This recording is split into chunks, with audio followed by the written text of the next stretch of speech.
When I first became a nurse, I thought the hardest part would be long hours and tough patients. I was wrong. The real challenge was my boss, the head nurse who made my life miserable. She gave me every impossible shift, humiliated me in front of coworkers, and even stole credit for my ideas. I stayed quiet at first, but what she didn't know was that I was watching, waiting, and keeping track of everything.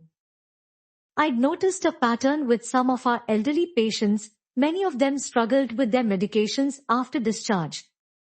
I suggested creating a simple, color-coded chart that could be sent home with them, making it easier to track pills. I shared it casually in the break room one morning. A week later, during a management meeting, Marianne presented the idea as hers. Management praised her for being innovative and patient-centered. I sat there biting my tongue so hard I thought it might bleed. That was the moment I realized this wasn't just tough management. This was targeted. This was personal. And if I didn't do something, she was going to walk all over me until I either quit or broke down. But here is the thing about nurses, we're trained to notice the little things. We chart every symptom, every dosage, every single detail.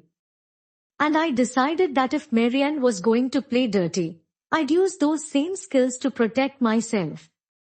So I started documenting every unfair shift, every time she humiliated me in front of coworkers, every patient who told me, "Thank you for actually listening." I kept notes, emails, schedules, anything I could get my hands on. I didn't know exactly what I'd do with it yet, but I knew I was going to need proof one day. Meanwhile, the abuse kept coming. One night, I was assigned 5 patients while the other nurses had 3. One of them was post-surgery, one was on constant monitoring, and another was crashing emotionally because her family hadn't visited. I was running from room to room, barely breathing, when Marianne cornered me at the nurses' station and said loudly, "If you can't handle this, maybe you picked the wrong profession." I remember standing there, sweat dripping down my back, my heart pounding. I wanted to scream. I wanted to tell her she was setting me up to fail. But instead, I just nodded, swallowed my anger, and kept going. Later that night, when the ward was finally quiet, I wrote down every word she said. Days turned into weeks. Weeks into months. I grew more exhausted, but also sharper. I stopped trying to win her approval. Instead, I focused on my patients and on gathering evidence. Some nights, the only thing that kept me going was the thought, one day, you'll answer for this. What she didn't know was that I wasn't the only one noticing. Other nurses had seen her behavior. Patients, too. Some even wrote in their surveys that I was the only one who treated them with respect.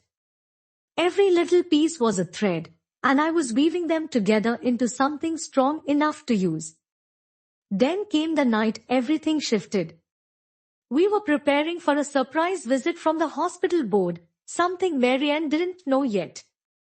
She was in rare form that week, barking orders, tearing into anyone who dared breathe too loudly. That night, she dumped the most complex cases on me again, while she disappeared into the office to handle paperwork. But one of those patients, a sweet elderly man recovering from a heart procedure, told me something I will never forget. He looked at me with tired eyes and said, "You're the only one here who seems to care. Don't let anyone dim that." I smiled, but inside I felt something snap into place. I realized I wasn't just surviving anymore. I was preparing. And if Marianne thought she could keep getting away with this, she was about to find out just how wrong she was. Because when the hospital board arrived the next morning, unannounced and ready to observe, I was ready too. The morning the hospital board arrived, everything felt different. You could feel the tension in the air, like static before a storm. The staff scrambled to make everything spotless. Beds were remade twice, charts double-checked, even the vending machines restocked as if a packet of stale crisps would sink the whole hospital's reputation. Marianne, of course, was in full performance mode. She strutted down the corridor with her clipboard tucked under one arm, barking orders in her professional voice, the one that dripped with fake sweetness. She loved days like this, when she could put on a mask and pretend she was the glue holding everything together. But I knew the truth. And for the first time, I felt a spark of something new, not just anger, but anticipation. When the board members arrived, suits, sharp smiles, and clipboards of their own, Marianne practically glued herself to their side. She introduced herself before anyone else could, shaking hands like a politician. "Welcome to my ward," she said, like she owned the place. I stayed quiet, doing my rounds as usual, but I made sure to do everything by the book. No, better than the book. I greeted patients warmly, explained procedures clearly, and moved with a calm confidence I'd been hiding for months. I wanted the board to see the contrast, me working relentlessly while Marianne floated around pretending she was in charge. And it worked. The first patient they spoke to was the elderly heart patient who had told me not to let anyone dim my light. When one of the board members asked how his care had been, he smiled and said, "That young nurse, she's the reason I'm getting better. She's here every time I need her." Then he pointed straight at me. Marianne's face tightened, just for a second. But she quickly plastered on her fake smile and said, "Yes, I do my best to guide the younger nurses to be as compassionate as I am." I nearly choked. The rest of the morning went much the same. Patients praised me, other nurses quietly backed me up, and Marianne kept trying to insert herself into conversations that clearly weren't hers to have. I saw the way the board members glanced at one another, scribbling notes. They were polite, but not fooled. And then, the moment came. One of the board members pulled me aside. At first, my stomach dropped. I thought maybe I'd done something wrong. But instead, she smiled softly and said, "We've heard a lot of good things about you. Can you tell me honestly what it's like working here under current leadership?" My heart pounded. This was it. The chance I'd been waiting for. But I also knew it was dangerous. If I spoke too harshly, it could backfire. If I stayed silent, nothing would change. So I chose honesty, measured, but sharp. "I love my patients," I said. "That's why I'm here. But I will be honest, it's been challenging. Some of us feel unsupported, especially with workloads and scheduling. Sometimes it feels like the people who do the most work get the least recognition." The board member nodded slowly. "Thank you for your honesty. That's important to hear." That one sentence lit a fire inside me. Someone was listening. Finally. Over the next week, word spread that the board was conducting a full review of our ward. They started asking for records, shift schedules, patient feedback, even staff turnover rates. That's when my documentation became gold. Every unfair shift Marianne had dumped on me. Recorded. Every patient survey that mentioned me by name. Saved. Every email where she took credit for ideas she didn't create. Printed and filed. I quietly passed everything along to the right people, never bragging, never drawing attention. Just facts. Cold, undeniable facts. And slowly, the cracks in Marianne's mask began to show. She grew snappier in meetings, her fake sweetness slipping. She started blaming others for minor mistakes. She even lashed out at the wrong person once, a senior doctor who didn't take kindly to being scolded in front of the board. It was like watching a tower start to lean, brick by brick. But here is the thing about people like Marian. They don't go down quietly. They thrash. They scheme. They drag others down with them if they can. And she came for me. One night, just as I was finishing a brutal double shift, she cornered me in the staff lounge. Her voice was low, but sharp enough to cut glass. I don't know what game you're playing, she hissed, but it won't work. People like me run this place. People like you burn out and quit. I looked her dead in the eyes for the first time. I didn't flinch. I didn't back down. I simply said, we will see. Then I walked out, leaving her seething in silence. Inside, my hands were shaking, but it felt good. Powerful, even. The next day, an email went out. The board would be conducting final interviews with staff and patients before delivering their report. Marian tried to spin it like it was routine. But the look in her eyes told me she was scared. And she should have been. Because by then, I wasn't just surviving anymore. I had allies. Patients who wrote letters. Nurses who whispered, "We're with you." Even a few doctors who would grown tired of her games. The truth was spreading, and the board was paying attention. Still, I knew Marian wouldn't give up easily. She was too proud, too used to getting her way. And in the days leading up to the final review, she tried one last desperate move. She accused me of making a medication error.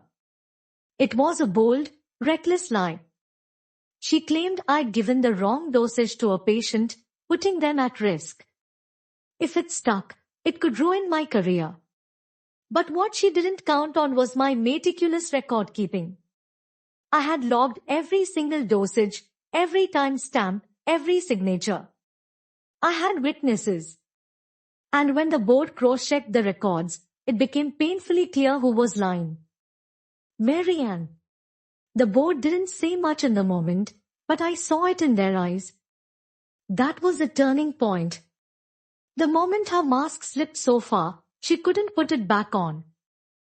And as I walked home that night, exhausted but strangely light, I realized the revenge I'd been building wasn't just about me anymore.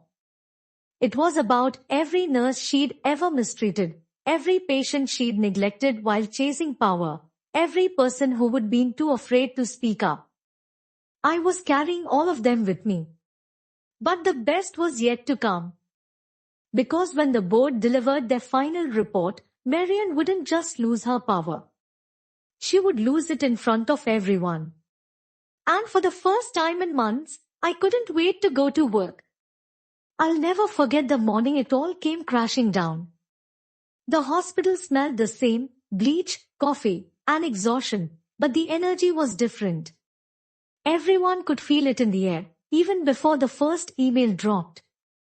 But let me back up for a moment. For months, I'd been quietly building my case.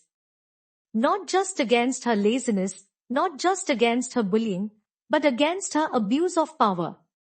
She thought she was untouchable. And why wouldn't she? She'd been the head nurse for over a decade. People were scared of her. Some even respected her. But me? I'd stopped being scared a long time ago. When you have been pushed far enough, fear turns into fuel. It happened on a night shift that nearly broke me. We had a patient, an elderly man, who came in with chest pains. His chart was complicated, full of allergies and past medical issues. I knew something wasn't right with the medication he was about to be given, so I double-checked. And I was right, the dosage was wrong. It could have killed him. I stopped it in time, of course. I saved that man's life. But when the doctor commended me, guess who swooped in and claimed it was her intervention? Yep. The head nurse. She actually had the audacity to pat me on the shoulder in front of everyone, as if I was some rookie who would learn a valuable lesson. My blood boiled, but I kept my face neutral. That was the night I decided, Enough was enough. Here is the thing about nurses, we notice patterns. We document everything. We live in a world of charts, logs, and details that nobody else cares about until it matters. So I turned my skills on her. Every time she changed the schedule last minute to punish someone, I wrote it down. Every time she humiliated me in a meeting, I noted the date, time, and exact words. Every time she cut corners with patient care or blamed others for her mistakes, I collected witnesses. And yes, every single lie she told about being the one who fixed the problem went straight into my little file. By the time 3 months had passed, I had more than a file. I had a case. But revenge isn't just about evidence. It's about timing. If I confronted her too early, she'd spin it as me being emotional or unable to handle pressure. That's what bullies like her do. They twist reality. So I waited until the hospital was already under pressure, budget cuts, staffing shortages, whispers about possible audits. I knew administration would be hypersensitive about anything that smelled like liability. And then, I dropped my first hint. I sent an anonymous report through the hospital's compliance system. Just enough detail to raise eyebrows, but not enough to trace back to me. And oh, it worked. Suddenly, administrators were paying more attention. They started watching her.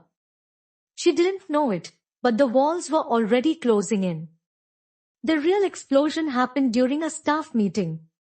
She was in full power trip mode, lecturing everyone about professionalism and accountability. The irony was painful. And that's when the door opened.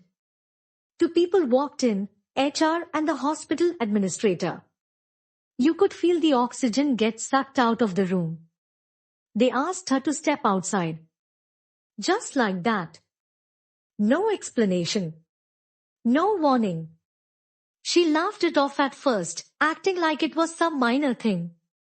But the administrator's face was stone. She didn't come back to that meeting. And when she finally reappeared weeks later, it wasn't in scrubs. It was to collect the personal items from her office. Here is what happened behind the scenes, though most of us only heard bits and pieces. My evidence had been cross-checked with patient records. The times she'd lied, the mistakes she'd hidden, the way she'd falsified schedules to punish people, all of it was confirmed. Turns out, I wasn't the only one documenting. Other nurses had been quietly keeping their own notes, too. My report had been the spark that lit the fire. The hospital couldn't ignore it. Too much liability. Too much risk. They had no choice but to let her go. And the best part? She didn't just lose her job. She lost her license. Nursing boards don't play around when it comes to patient safety. Once the board reviewed the reports, it was game over. The day she left, the entire ward felt lighter. I'm not exaggerating, people were smiling more, laughing more, even breathing easier. It was like someone had lifted a heavy weight off all of us. And me? I didn't brag. I didn't gloat. I didn't need to. Because here is the thing about revenge, the most satisfying kind is quiet. It's the kind where your enemy doesn't even know you were behind it.